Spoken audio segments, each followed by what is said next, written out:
I'm disappointed and frankly shocked that the majority party and the chairman would choose such an inflammatory title for this hearing, by calling it Jim Crow 2021. The lack of judgment in this instance not only belittles those who endured such dehumanization and indignities through the Jim Crow era, and it also reminds all of us, or certainly should, of what Jim Crow was and how and when it happened and under whose leadership.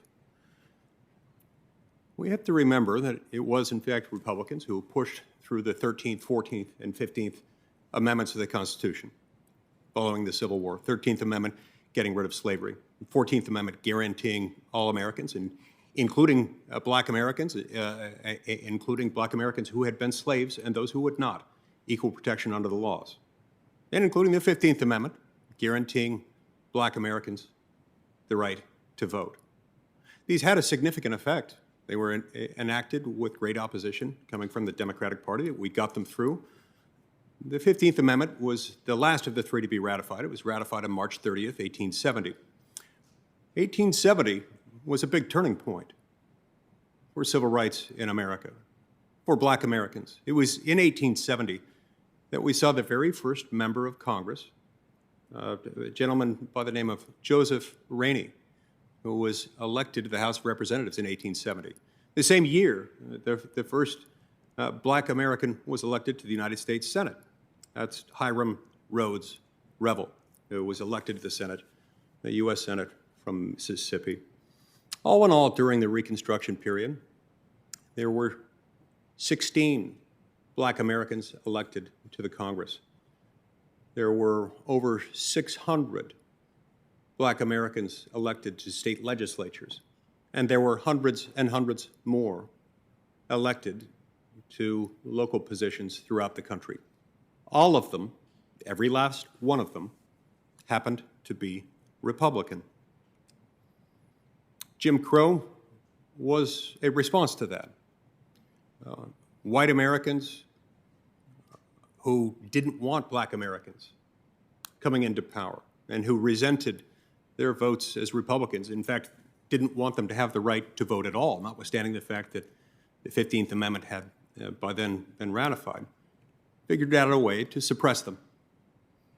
And once President Rutherford Hayes, through the Compromise of 1877, ordered the withdrawal of federal troops from the South, it paved the way for Jim Crow. Jim Crow policies restricted unconstitutionally the right of black Americans to vote, and it restricted all kinds of other behaviors put in place by Democratic governments in each of those states. It was an unfortunate era, one that lasted for roughly a century, to make sure that black Americans could not only not vote, but they couldn't be elected.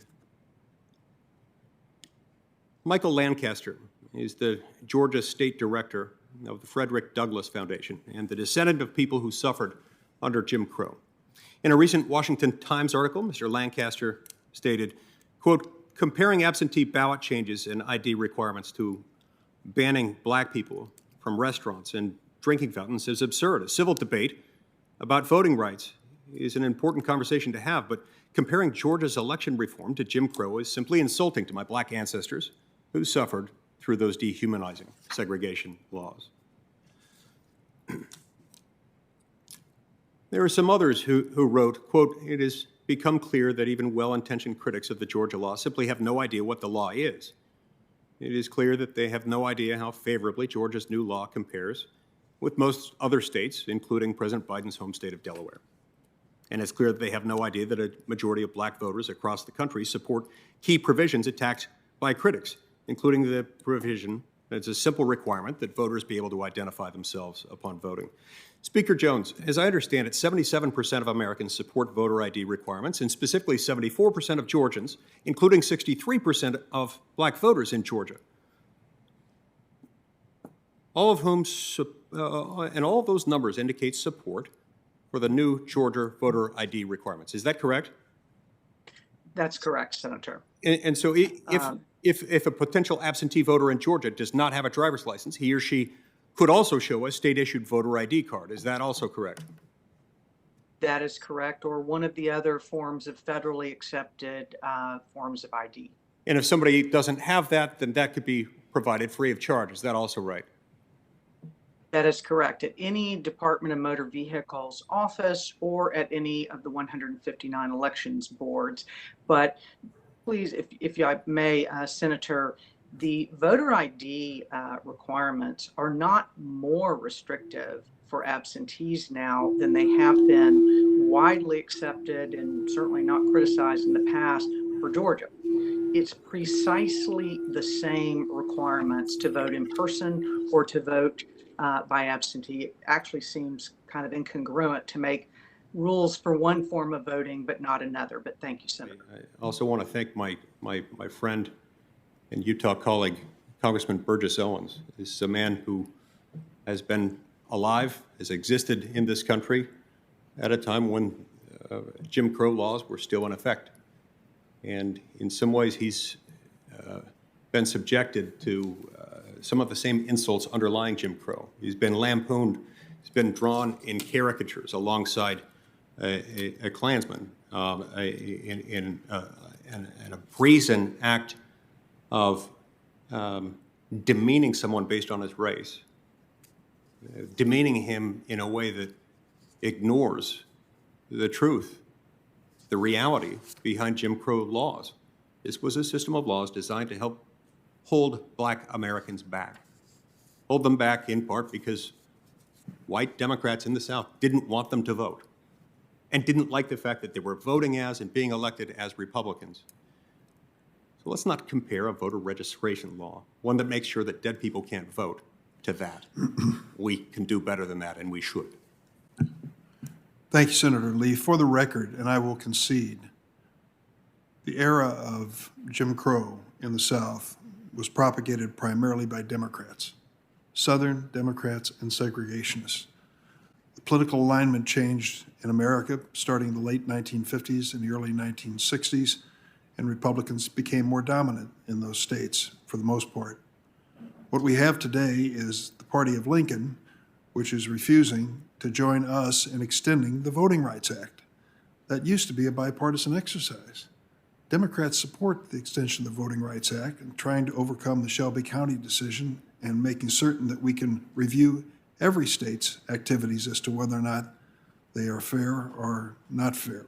Mr. Chairman, if I could respond to that. You may, of course. For a moment. Look, Republicans never ceased to be the party, never ceased to be the party that believes that the 13th, 14th, and 15th Amendments matter, and that the inherent dignity of the immortal human soul is such that it should never be denigrated by subjecting someone based on their race to a lack of civil rights. So it's not fair, it's not accurate to portray the two parties as having somehow crossed as if in the 1950s. It's just not accurate. And yeah, some Southern Democrats later became Republicans.